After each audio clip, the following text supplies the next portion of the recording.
Muy buenas. Continuamos con el ciclo este año dedicado al barroco, el de la humanización de la sanidad a través de la historia, que dedicamos, como he repetido muchas veces, al barroco.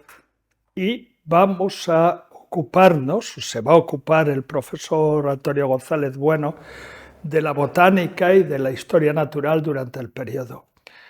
Presentar al profesor González Bueno, pues no sé si tiene mucho sentido, porque lo he presentado muchas veces ya en este ciclo, porque tengo muchísima confianza en él como historiador de la botánica, que es uno de los aspectos a los que dedica su trabajo investigador y su trabajo en cuanto a las publicaciones. Recordarles simplemente que es catedrático de Historia de la Farmacia en la Universidad Complutense, que es director del Museo de Farmacia Hispana, que les animo, si no lo han visto, a que pidan una cita para verlo, porque es yo diría que uno de los mejores museos de su especialidad del mundo, por lo menos en calidad de las piezas.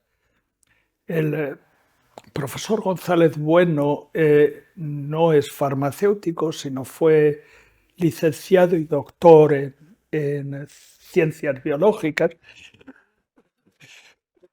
perdón, especializado en botánica, y en un determinado momento pues varió hacia la historia de la ciencia. Él es académico correspondiente de la Real Academia de la Historia, es académico correspondiente de la Real Academia de Doctores, es académico de número de la Real Academia Nacional de Farmacia, de la que es bibliotecario, y académico de número, entre otras instituciones regionales y provinciales, es también académico de número de la Academia Internacional de Historia de la Farmacia, que esta no es regional, sino mundial. Tiene una de las más importantes condecoraciones que se dan los historiadores de la farmacia, que es la plaqueta Seller, y tiene una actividad verdaderamente frenética, por lo cual le agradezco mucho que hoy nos deje pues un rato de su tiempo para explicarnos la botánica y la historia natural durante el barroco. Cuando quieras, Antonio. Bien, muchas gracias. En primer lugar, una vez más, muchísimas gracias, Javier, tanto por tus palabras como por haberme permitido estar en este ciclo, y por supuesto a la Fundación de Ciencias de la Salud por continuar con esta idea que a mí me parece muy conveniente para el conocimiento de las humanidades médicas y sanitarias. Como muy bien ha comentado el doctor Puerto, yo me voy a ocupar de exponerles algunas ideas generales sobre la botánica y la historia natural durante el barroco. En 1659, en pleno periodo ilustrado, el ensayista francés Noël Antoine Pluch, el abate Pluch, al intentar definir la forma de tocar de un violinista, empleó la expresión barroco, para referirse a un estilo que trata de comprender y sorprender a los oyentes con sonidos desaforados y extravagantes. Bajo este concepto, apartado del orden y de la razón, aparece definido en el Diccionario de Trabajos, en la edición parisina de 1771, donde expresamente dice que las reglas y las proporciones no son respetadas y todo está representado siguiendo el capricho del artista. Este concepto, en inicio despectivo, generado por los ilustrados, ha perdido su contenido desdeñoso, pero sigue referenciando un estilo caprichoso, grandilocuente, excesivamente recargado. ¿Afectó este cambio en la mentalidad artística a las concepciones botánicas? Si hemos de fijarnos en la representación popular de sus imágenes, la respuesta ha de ser positiva.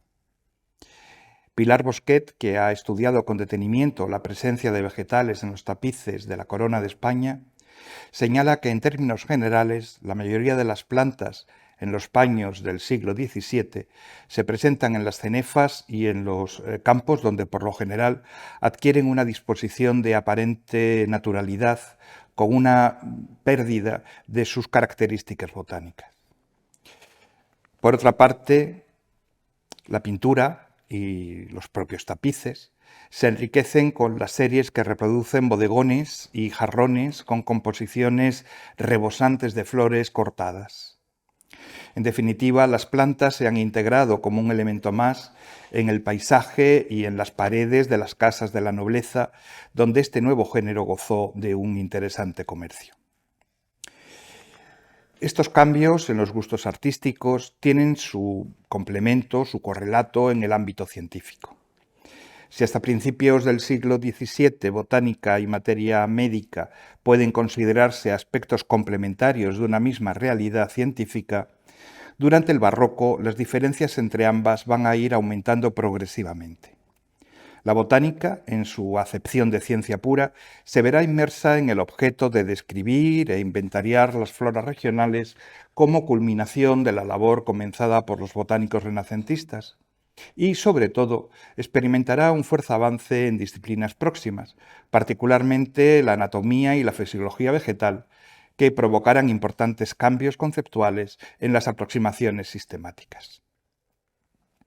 De otra parte, y al igual que en otros ámbitos, la aparición de la filosofía mecanicista y del método experimental, plasmado en los escritos de Francis Bacon, apoyado por la actividad de los microscopistas, abrirá nuevas vías al conocimiento del mundo natural y a la formación de nuevas teorías o modificaciones sustanciales en las hasta entonces líneas imperantes. La materia médica seguirá efectuando recopilaciones de drogas cada vez más ajustadas tanto a la realidad botánica como a sus aplicaciones terapéuticas y continuará incorporando al arsenal de fármacos europeo productos exóticos de origen preferentemente americano. Pero durante el barroco se produce una clara escisión entre quienes tienen como preocupación seminal el conocimiento y la clasificación del mundo natural y, por otra parte, quien se ocupa de la descripción de las íntimas conexiones entre las plantas y el arte de curar, indagadores del mundo natural en lo más granado de sus remedios. Por supuesto, no tratamos de profesionalizar al grupo de interesados en el conocimiento no aplicado de la naturaleza. La mayor parte de estos botanófilos barrocos ejercieron como médicos y boticarios o pertenecieron al clero y a la nobleza, circunstancia definitoria de su estatus económico y social. No obstante, sí conviene recordar que Nehemiah Grew fue nombrado en 1672 conservador de anatomía de plantas en la Royal Society, de la que obtuvo un salario sufragado por algunos de sus miembros, los Whaling Members, de esta sociedad. Un inicio de profesionalización en definitiva.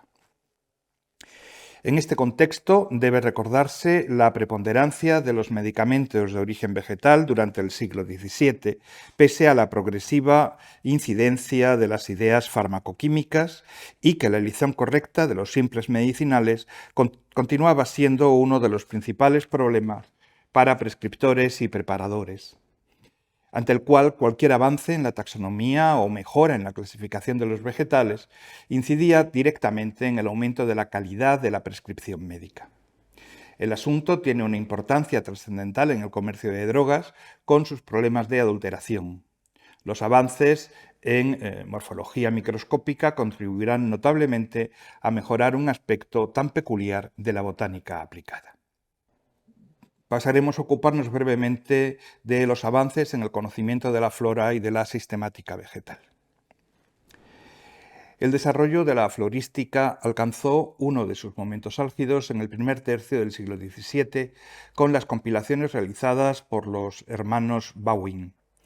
Johann describió alrededor de 5.000 plantas en su Historia Plantarum Universalis, publicada post mortem. Por su parte, Caspar Bauwing incluyó algo más de 6.000 taxones en su monumental Pinnas Theatri Botanici, donde además se introducen interesantes aportaciones nomenclaturales, como el establecimiento de sinonimias y el empleo de muy breves diagnosis, en ocasiones binomiales, para describir los vegetales.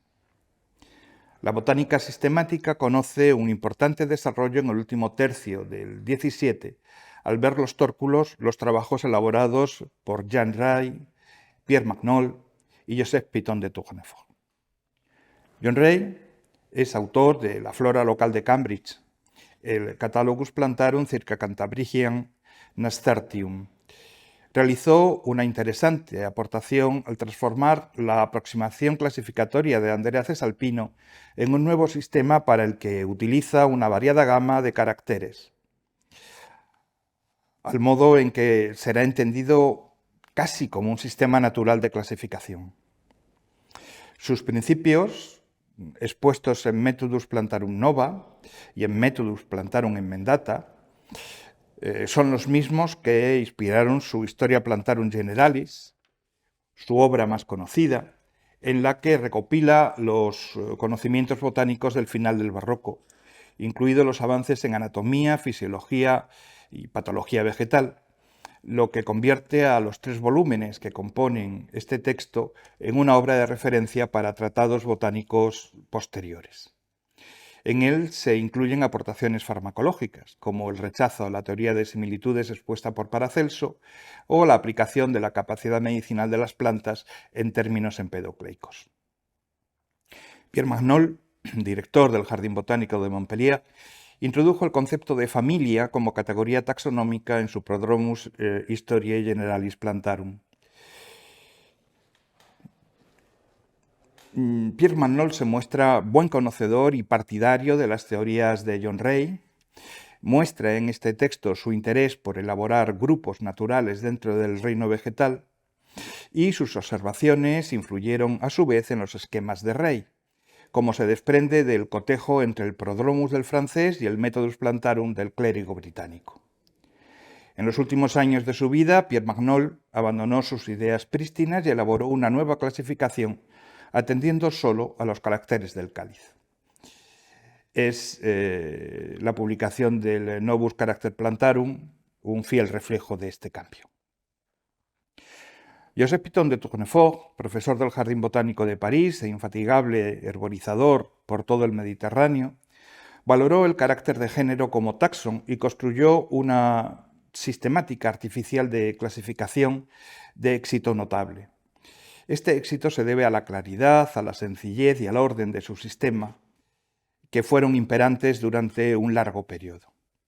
Sus géneros, establecidos en base a caracteres de la corola y de la fructificación, publicados en número de 698 en sus instituciones Reyerbarie, fueron revalidados en buena parte por Carl von Linné y gozan, por tanto, aún de validez pese a los años pasados.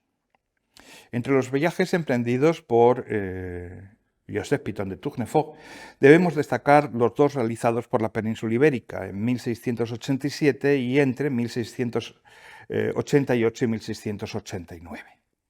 En ellos contactó con el boticario barcelonés Jaume Salvador Pedrol, quien había cursado estudios en Montpellier bajo la tutela de Pierre Magnol. Ambos herborizaron en el Levante hispano y sus aportaciones pueden rastrearse en la obra del botánico francés y en el selecto herbario conservado en el Institut Botanique de Barcelona. Jaume Salvador perteneció a una dinastía iniciada por su padre, Joan Salvador Bosca, quien, conjugando el ejercicio profesional farmacéutico con la investigación botánica, logró convertir su botica en el centro incitador de los estudios florísticos catalanes durante los siglos XVII y XVIII. Avancemos ahora algunas ideas sobre la anatomía y la fisiología vegetal como nuevas disciplinas vinculadas a la botánica. La anatomía vegetal contó desde los comienzos del XVII con la obra de Joachim Jung, Isagoge Phytoscopica, impresa en Hamburgo en 1679, pero de la que se conocen copias manuscritas anteriores, por lo que este texto de carácter básico, con acertadas aportaciones terminológicas, fue empleado por John Ray y posteriormente por Carl von Linné en las introducciones teóricas a sus respectivos sistemas clasificatorios. El descubrimiento del microscopio y su utilización sistemática en los trabajos pioneros de los microscopistas italianos varió el rumbo de los conocimientos científicos.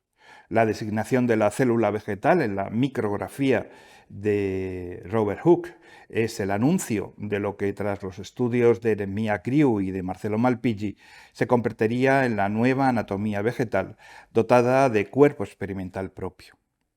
La constatación por estos autores del limitado número de estructuras constituyentes de organismos vegetales abrió nuevos y esperanzadores campos al desarrollo de la anatomía y de la morfología comparada. La fisiología vegetal marca sus comienzos con las investigaciones sobre nutrición llevadas a cabo de manera independiente por Jean-Baptiste Helmont y Robert Boyle. Sus experiencias, destinadas más a clarificar las teorías químicas vigentes que a desarrollar nuevas vías de investigación botánica, apenas tuvieron relevancia en el momento de su exposición, pero sí durante los siglos posteriores. La demostración experimental de la naturaleza sexual de los vegetales fue realizada por Rudolf Jaff Camerarius, quien, tras repetidos experimentos de fecundación, expresó sus conclusiones en una carta publicada en las Memorias de la Academia de Tubinga, De Sexo Plantarum Epistola, impresa en 1694, muy conocida y apreciada con posterioridad, pero muy escasamente distribuida en su época. Dediquemos unos minutos a los viajes de exploración y a entender cómo llegamos a un mayor conocimiento de la naturaleza exótica. Si bien los cronistas de Indias tienen la primacía en el conocimiento y descripción de la naturaleza americana, ha de considerarse que sus obras, en gran parte inéditas, apenas contribuyeron al conocimiento de la biodiversidad. Si bien sus noticias animaron la realización de otros viajes de exploración con los que dar a conocer las informaciones sobre este exuberante y desconocido mundo. Francia destacó frente a otros países en la preparación de estas expediciones. Guy Crescent Fagon, primer médico de Luis XIV, el Rey Sol, fue protector de un importante núcleo de viajeros entre los que sobresalen Charles Plumier, Louis Feuilly y José Pitón de Tournefort. El mínimo Charles Plumier viajó a las Antillas en 2 ocasiones. En una tercera encontró la muerte antes de embarcarse en el puerto de Santa María, en Cádiz. Tras su primer viaje, dio a la imprenta la descripción de las plantas de América y después de su segundo viaje, tras visitar Guatemala, la Martinica y Santo Domingo, publicó un Novum Plantarum Americanum Genera y un tratado de los helechos de América. Este salió a la luz una vez que el mínimo había fallecido. Por su parte, el dominico Jean-Baptiste Dutertre visitó las Antillas, enviado por el cardenal Richelieu. Residió en ellas durante 17 años y elaboró una historia general de las Antillas en 4 volúmenes, en la que la descripción de la naturaleza ocupa una buena parte de la obra. La flora y fauna del Mediterráneo también fue estudiada por los naturalistas franceses. Jacob Spon dio a la imprenta las impresiones de su viaje por Italia, Dalmacia, Grecia y el Levante, realizado durante los años 1675 y 1676, publicado junto a George Weller, quien le acompañó durante su expedición por Grecia. Por su parte, Jean Pitón de Tournefort, acompañado del pintor Claude Aubrier y del botánico alemán Andreas Gundensheimer, llegó a Constantinopla, el Mar Negro, Armenia y Asia Menor. Sus impresiones fueron llevadas a la imprenta en 2 tomos, bajo el título Relaciones de un viaje por Levante. Por supuesto, no fueron los únicos, baste pensar en Jean de Thévenot, entre otros muchos. Bajo los auspicios del conde de Nassau, gobernador del Brasil holandés y en calidad de primer médico y de su ayudante, acudieron a la colonia William Piso y George Musgrave, autores de una historia natural del Brasil, impresa en 1648, con menciones a un buen número de novedades florísticas, algunas de ellas de alto interés terapéutico, como la ipecacuana. El gobernante de las colonias malabares holandesas, Hendrik Adrian von Wrede, fue autor de un Horti Malabarici en 12 volúmenes. Este, junto a De Medicina Indorum, compuesta por Jacob de Bont, más conocido por Bontius, publicó, tras su estancia en las colonias holandesas, una obra que constituye una interesante aportación al estudio de la naturaleza índica y una destacada contribución al arsenal terapéutico, con la presencia en sus páginas de plantas como el aracá, catecú, la nuez vómica, etc. El Extremo Oriente fue explorado, entre otros, por el alemán Engelbert Kaempfer, médico naval y viajero por tierras de Irán, Ceilán, el Golfo de Bengala, Sumatra, Siam, Japón, etc. Sus observaciones vieron la luz bajo el título de Ammonitatum Exoticorum Politico Physico Medicarum. Fueron impresas de manera tardía en 1712. Sir Hans Sloane, presidente de la Royal Society, es autor de un viaje a las islas Madeira, Barbados, Nieves, San Cristóbal y Jamaica, con su Historia Natural de Hierbas y Árboles, impresa en 1707 en 2 volúmenes. Y William Dampier, marino y corsario británico, viajero por tierras de América, las islas del Pacífico, Jamaica y China, publicó un nuevo viaje alrededor del mundo, impreso entre 1697 y 1698, donde narra sus impresiones como naturalista y aventurero. En España, el magnífico esplendor inicial de los cronistas de Indias, mal rematado por la falta de publicidad de sus escritos, le sucede un periodo de absoluta oscuridad. Mientras los naturalistas de países circundantes idean nuevas formas de sistematización del mundo natural y exploran nuevos territorios con afanes investigadores y lucrativos, nuestros aficionados a la naturaleza persisten en el silencio. Solo esporádicamente quebrado por algunas compilaciones, como la Historia Nature de Juan Eusebio Nuremberg, con un enfoque teológico y moralizante de la naturaleza, centrado en lo curioso, en lo exótico del mundo americano y construido sobre los dibujos de Francisco Hernández. Este texto es coetáneo a el publicado por la Academia de Lincei bajo la dirección de Federico Angelo Cesi, pero los dos textos son conceptualmente muy distintos. Dediquemos unos minutos a analizar el afán por coleccionar y los gabinetes de historia natural. Como un desarrollo de los gabinetes aristocráticos, el siglo XVII presenta la formación de gabinetes que podemos denominar de especialistas, claramente vinculados a la consolidación del científico como un estudioso de la naturaleza. Este proceso, unido al nacimiento de la ciencia moderna y del científico como protagonista del avance del conocimiento, tiene su centro de gravedad inicial en las diversas ciudades-estado que conformaban la península italiana.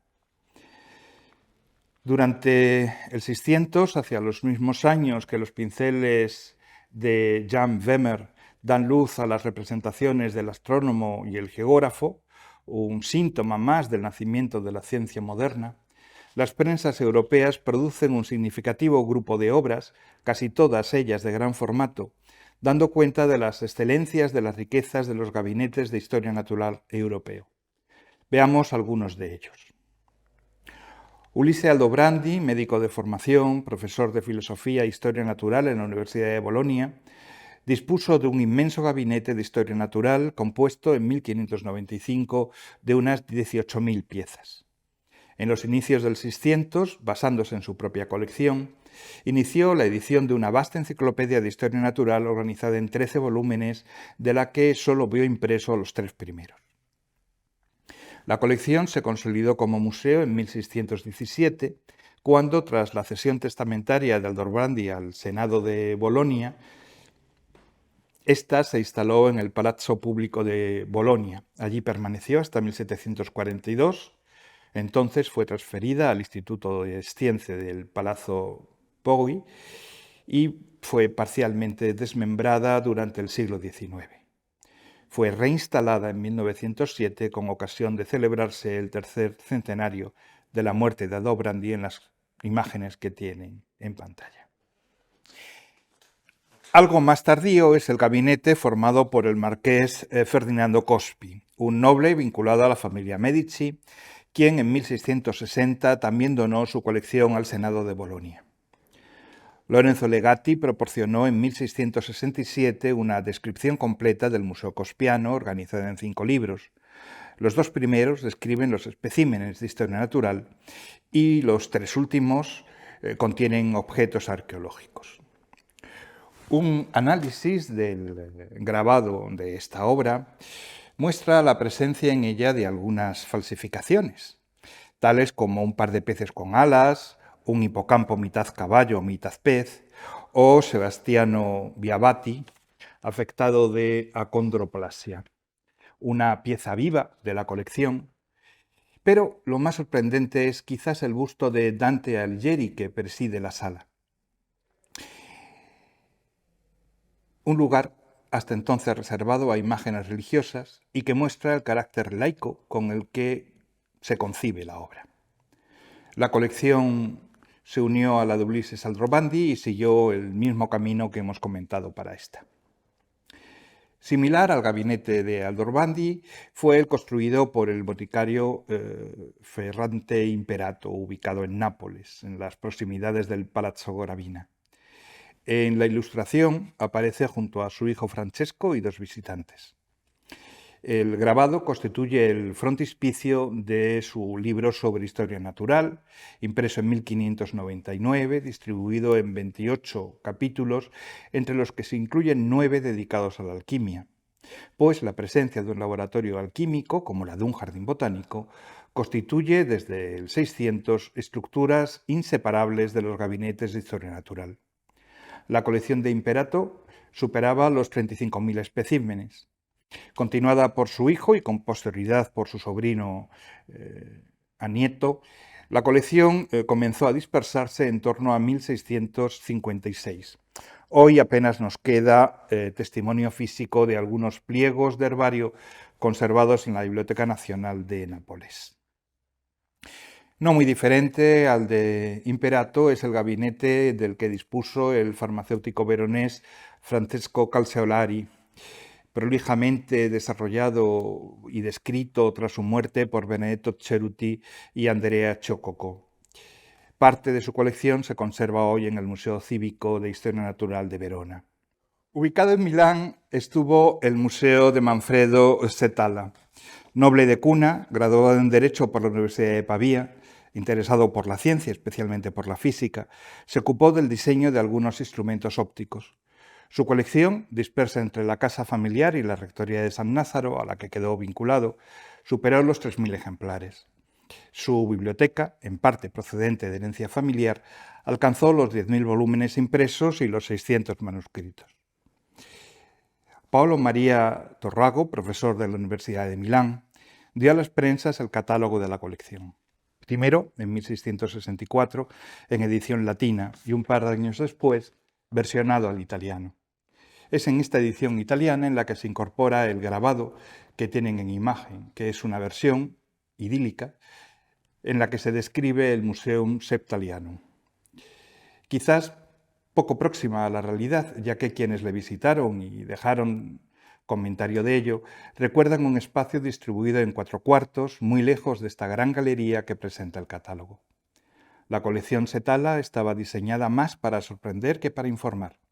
Junto a las curiosidades naturales y etnográficas, este museo fue rico en cajas catóptricas, espejos deformantes y autómatas.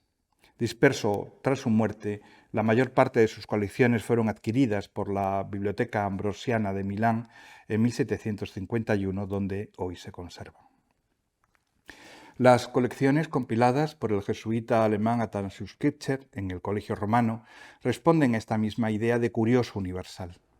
La vasta red de contactos establecida por la compañía le permitió disponer de un amplio conjunto de documentos y objetos de la más variada naturaleza, desde textos bíblicos antiguos a cartografía del Extremo Oriente, desde instrumentos científicos, microscopios o linternas mágicas, a autómatas, fósiles, restos arqueológicos, instrumentos musicales, etc.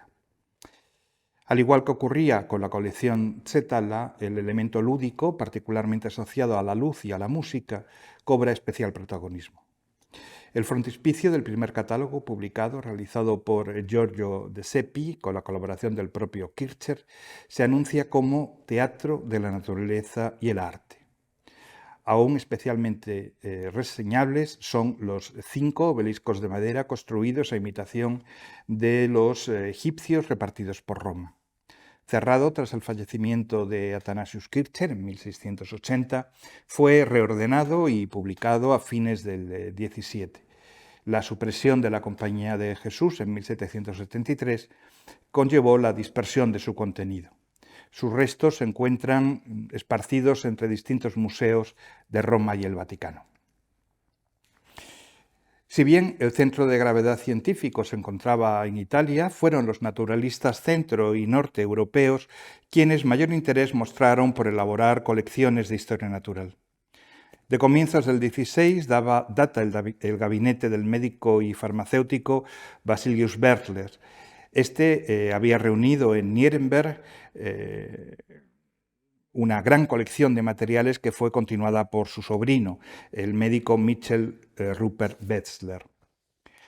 Basilius Wetzler fue responsable del jardín construido por Johann Conrad von Hemmingen, el príncipe obispo de Eisenstadt, en Baviera, uno de los más ricos en flora exótica de la Europa de su tiempo, salvando algunas colecciones italianas. Su propio gabinete es una consecuencia de esta misma mentalidad compilatoria con la que llevó a cabo su más famosa creación, el Hortus Einstettensis. El Museo Bormiano fue establecido en Copenhague en 1653 por Ole Bormius, médico y anticuario danés. Tras su fallecimiento, la colección fue adquirida con destino al gabinete personal del rey Federico III de Dinamarca, aunque junto al contenido del gabinete de la corona danesa se dispersara en torno a 1825. Parte de los fondos de ambos gabinetes conforman las actuales colecciones del Museo Estatal de Historia Natural de Dinamarca. Y, entre tanto, gabinete europeo, pues habría que encontrar algún gabinete español. En concreto, este que les muestro, que es del que dispuso el noble aragonés Vicente Juan de Lastanosa. Lo mantuvo en su palacio oscense y es una rica colección de pinturas, armas, monedas y restos arqueológicos que compartían espacio con fósiles, piedras preciosas, instrumentos matemáticos, producciones naturales exóticas y otras muchas maravillas de la naturaleza. Además, obviamente, de un laboratorio químico y un jardín botánico que combinaba plantas ornamentales con otras de interés estrictamente botánico. La definición de los espacios responde a las necesidades del propietario de la colección. En la Europa del 600 es posible encontrar desde grandes instalaciones, como la que Edward Brown representó en 1686 al describir la colección de la corte vienesa, hasta espacios más restringidos, como el conformado por la familia Salvador, constituido por una espléndida biblioteca de 1.346 volúmenes y unos 6.500 ejemplares de herbario, además de una colección de moluscos, fósiles, minerales, insectos, etc. El gabinete de los Salvador, es el resultado de la capacidad de sus propietarios por reunir objetos valiosos y tejer una densa red de relaciones que demuestran los intereses de los otros corresponsales por los objetos que se facilitaban desde Barcelona. En algunas ocasiones, las colecciones de historia natural se especializan en un material muy determinado. Michel Mercanti, un médico romano del XVI, responsable del Jardín Botánico del Vaticano, centró sus intereses en la mineralogía. A su pluma debemos una Melatoteca Vaticana, publicada muy tardíamente en 1719, donde da cuenta de las colecciones vaticanas formadas por él mismo. En ella, junto a piedras fósiles y hachas polimentadas, incorpora una larga serie de minerales, láminas de piedra y algunos otros minerales de procedencia animal, como los cálculos biliares o los bolos alimenticios. Con todo, las colecciones que más fama alcanzaron fueron las malacológicas. Entre las colecciones de conchas ocupa un lugar relevante George Evernat Rumphius, comerciante y militar de origen alemán, viajero al servicio de la Compañía Holandesa de las Indias Orientales y poseedor de un magnífico gabinete cuyo catálogo, en el que además de conchas se integran rocas, minerales y fósiles, siempre de procedencia marina, fue publicado en 1705, 3 años antes de que él falleciera. Los gabinetes de historia natural se erigieron en una manifestación de lujo, en un espacio de demostración de poder. Una concepción equiparable tienen los jardines botánicos. Colecciones de plantas vivas en las que el carácter extraordinario de los ejemplares estaba tan presente como el de las producciones de los gabinetes. El jardín del 500, incluso el 600, independientemente de la obligación de construirse al aire libre para permitir la pervivencia de los vegetales, se concibe como una extensión del gabinete. Si la colección de puertas adentro está protegida por los muros del palacio o la casa solariega, el jardín se rodea de un alto muro que aísla su contenido del mundo, puesto que ambos se consideran espacios privados de acceso restringido. Las piezas del gabinete, restos animales o minerales, no precisaban elaborados procedimientos de conservación. Sin embargo, no sucedía así con los ejemplares vegetales custodiados en el jardín, los cuales requerían de cuidados especiales para lograr que florecieran y dieran fruto. Cuando esto se lograba, permitía la continuidad en el cultivo y posibilitaba el intercambio con otros jardines y coleccionistas. Si tuviéramos que adjetivar los gabinetes barrocos, los primeros términos que acuden a nuestro pensamiento son los de monumentalidad, teatralidad, efectivismo, gusto por lo singular, interés por lo extraño. Ahí están los gabinetes que tuvieron o quisieron tener Athanasius Kircher o Manfredo Setala. Pero un análisis detenido muestra otra realidad menos evidente. Tras esta faceta de ciencia pública late otra más personal, más íntima, en la que el estudio de la naturaleza se muestra como una satisfacción personal que no tiene más recorrido que el propio conocimiento de la naturaleza, y de ello el gabinete de Lo Salvador es un ejemplo paradigmático. Y vamos concluyendo. Aunque es un término que se identifica bien con el concepto de barroco, acúmulo. Acúmulo es la palabra que mejor podemos utilizar para definir estos gabinetes. Acúmulo de elementos en las artes plásticas, acúmulo en la iconografía de un altar o en la composición de un lienzo, pero también acúmulo de piezas en los gabinetes, en los jardines y en los herbarios. La acumulación de elementos de historia natural en un conglomerado desordenado es una imagen barroca de la naturaleza. Y esto llevaría a algunos naturalistas a idear en los últimos años del XVII nuevos sistemas de clasificación de la diversidad. Piénsese en Jean-Piton de Tournefort o en Pierre Magnol para el caso de la botánica o en los trabajos de Nehemiah Green para el caso de la malacología.